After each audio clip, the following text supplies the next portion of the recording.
La vérité est plus complexe et à la fois plus simple. La vérité est toujours très complexe. Pour que la moindre molécule, le moindre atome existe, c'est extrêmement complexe. Mais en même temps, c'est très simple. La vie est très simple. Parce qu'elle est arrivée, à travers cette complexité des choses et des mondes, elle est arrivée à une manifestation simple. C'est ça qui caractérise la vie. La complexité qui devient simplicité. Tout à l'heure, je suis sorti avec les chiens parce que je me suis dit, tiens, cette année, tu n'es pas encore allé voir les fleurs roses du fond du parc.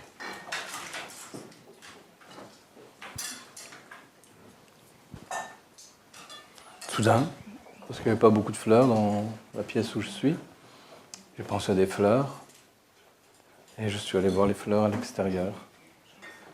Et j'ai vu les fleurs, elles étaient neuves.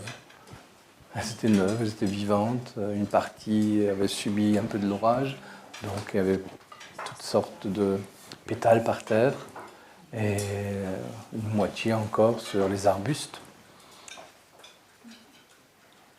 Donc mon souvenir de quelque chose de beau m'a fait aspirer à voir quelque chose de beau à nouveau. Et j'ai suivi cette aspiration jusqu'au fond du parc. Un problème? C'est lié à quelque chose que je vois. Il y a un environnement particulier, une idée me vient, je regarde cette idée, et je vois que ce n'est pas une exigence, que ce n'est pas une insatisfaction en moi, que c'est juste une pensée qui passe, à la limite une belle pensée qui passe. Alors je me lève et je vais voir. Et si j'arrive au fond du parc et que toutes les fleurs sont mortes, j'en suis pas insatisfait, j'en souffre pas. Et je me dis simplement, tiens, cette année, les fleurs sont mortes un peu plus tôt. Et je rentre chez moi. Si tout reste dans la sérénité comme ça, tu vois, tout ça fait partie de la vie réelle. Par contre, si j'ai une exigence, si j'ai le désir de ça absolument, si ça me rend insatisfait de ne pas le retrouver ou de le trouver, là j'ai un problème. Oui. J'ai ce problème de mon insatisfaction à ce moment-là qui va me rendre toujours plus insatisfait de toute façon.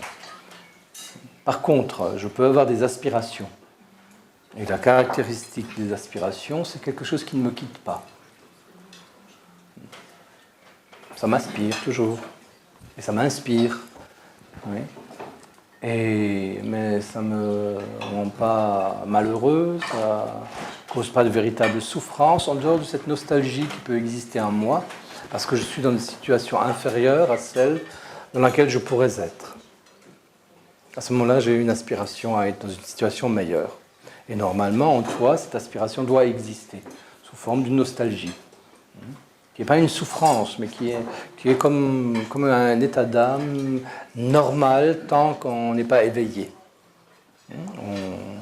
On doit avoir en soi, et c'est ça qui fait qu'on suit un chemin, cette espèce de nostalgie ou cette aspiration vers la lumière, vers l'amour, vers une forme de clarté, de compréhension ou de sagesse ou de réalisation, quelque chose comme ça.